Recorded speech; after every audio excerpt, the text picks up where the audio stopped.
Hey, what's up, guys? So today I wanted to tackle one of the most famous yogas in Vedic astrology.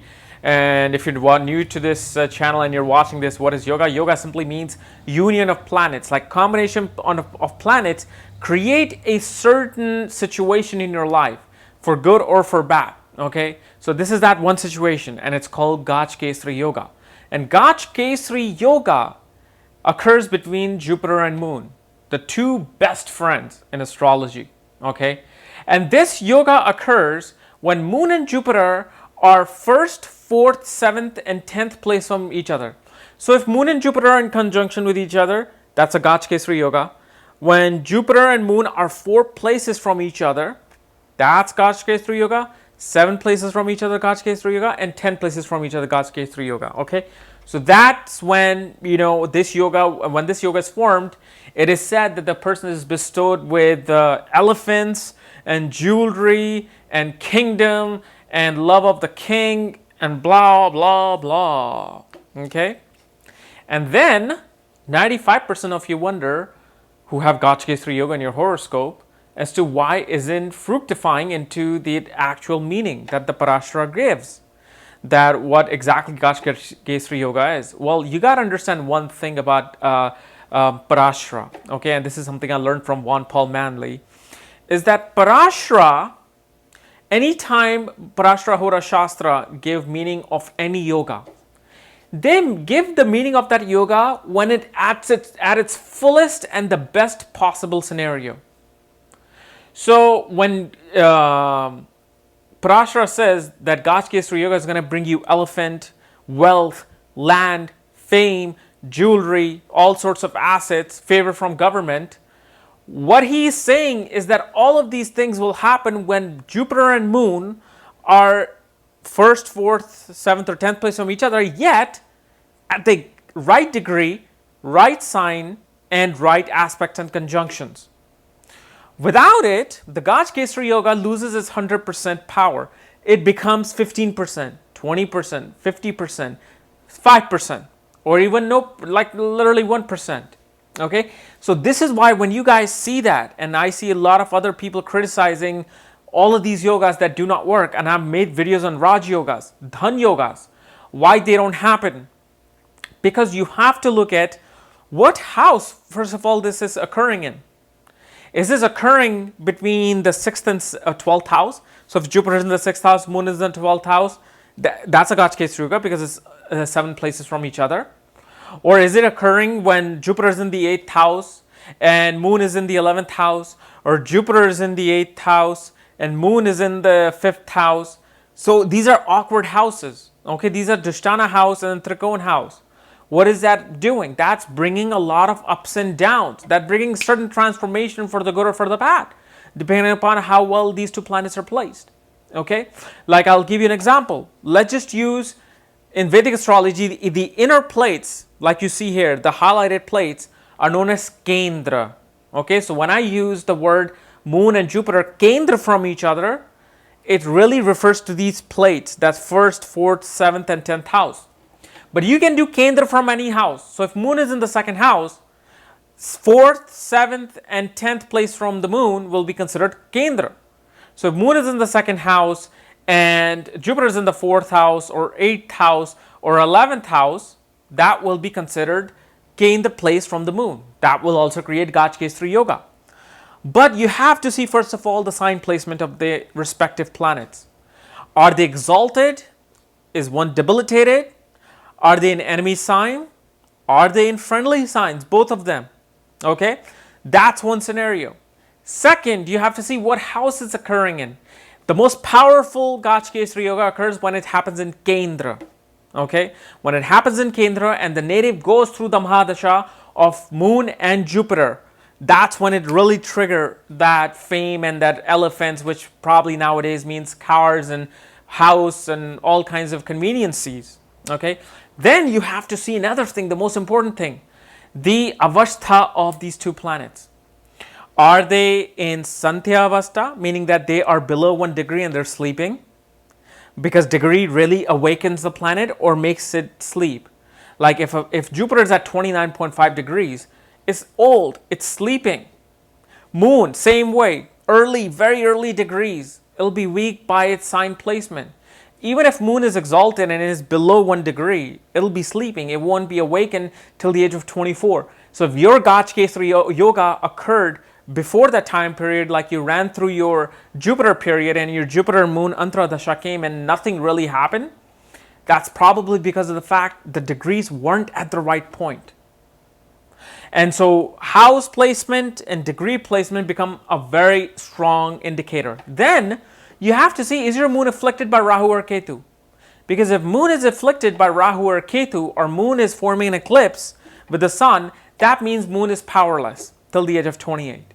Moon is blind, moon is in dark, moon is in like a solitary confinement.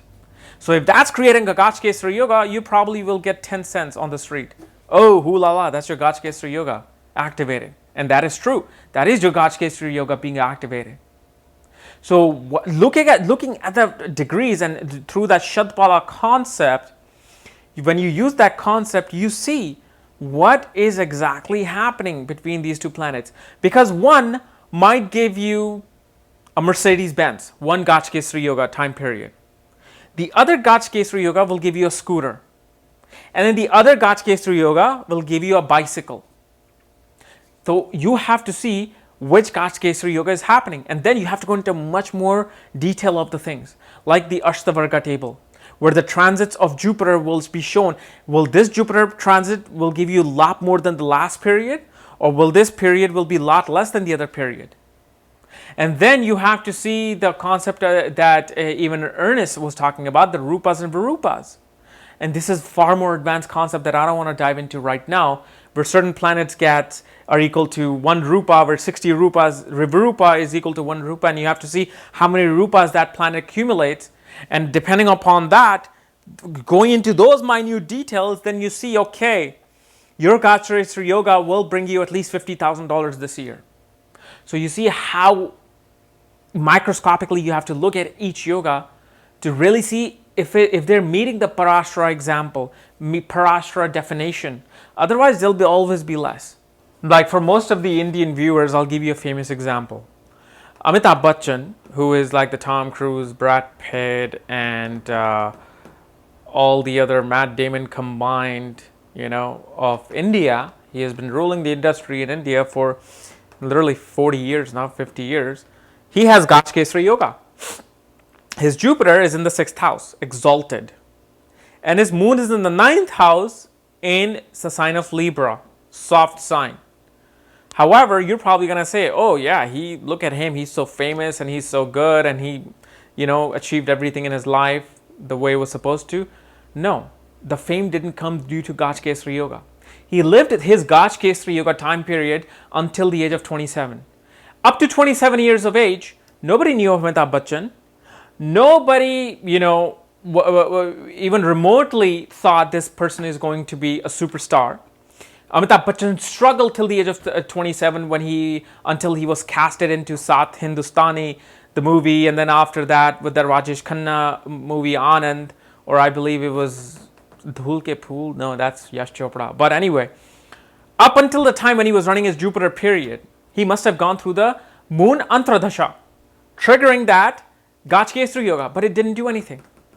Because of the fact the Gajakesari yoga is occurring, first of all, from a Drishtana house of 6th house of debts, diseases, obstacles, and enemies, where Jupiter is sitting, and then moon is in the 7th house, and whose lord is in the 8th house debilitated. So, and then on top of that, Saturn, natural malefic, looks at Jupiter with his 3rd aspect. So aspect and conjunction, like I said, matter also. So if your Jupiter is receiving all the malefic, let's say Jupiter is in the axis of Rahu and Ketu, receives an aspect from Mars, and receives an aspect from Saturn, yet is creating a Gajakesari yoga with the moon. Do you think anything is going to happen in Jupiter period? No, Jupiter is absolutely hemmed by malefics. Every malefic is looking at him. He's like, they're completely like putting water into the milk. You put water into the milk, the value of milk will go down. You put water in wine, the value of wine will go down. So in my personal experience in the past decade, I've hardly ever used Gajakesari Yoga as a part of my prediction. The only ones I really use is Raj Yoga and Dhan Yoga. People want to know if they're going to get a higher status in society, and people want to know if they're going to make that buck. Or I look for things like Arishta Yoga, yogas that causes misfortune, accidents, to see what planets are creating that Arishta Yoga. One is the respective mahadasha and antar dasha and paryantar dasha coming of those planets. So you can see these things very clearly. But you have to, know that yoga, simply just because you have Raj Yoga or Dhan Yoga, it really doesn't mean anything, because you may have only 10% of power in it. Now, if Jupiter is exalted, okay, in the 4th house, between like 10 and 12 degrees, and then you have Moon, let's say, in the 10th house. Moon is in the 10th house, and like around 10 degrees. And and Saturn is exalted in the 7th house. So the foundation where Moon is sitting is, the planet is exalted, or Saturn is in the 11th house, so in Aquarius. That is a powerful Gajakesari Yoga. That is like literally up to 75 to 80%. So when Jupiter Dasha comes, or Moon Dasha comes, that's where it'll spark this professional status of the native. They will suddenly get fame and good high reputation at their work.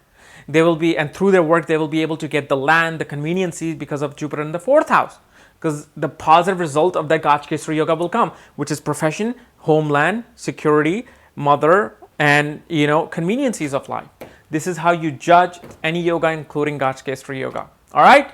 So guys, this was my analysis of Gajakesari Yoga. If you're new to my channel, subscribe below. And if you want to know if your Gajakesari Yoga is good, or if you have a Gajakesari Yoga at all, check out the link below, and check out my books, Astrology at the Speed of Light and Conjunctions at the Speed of Light.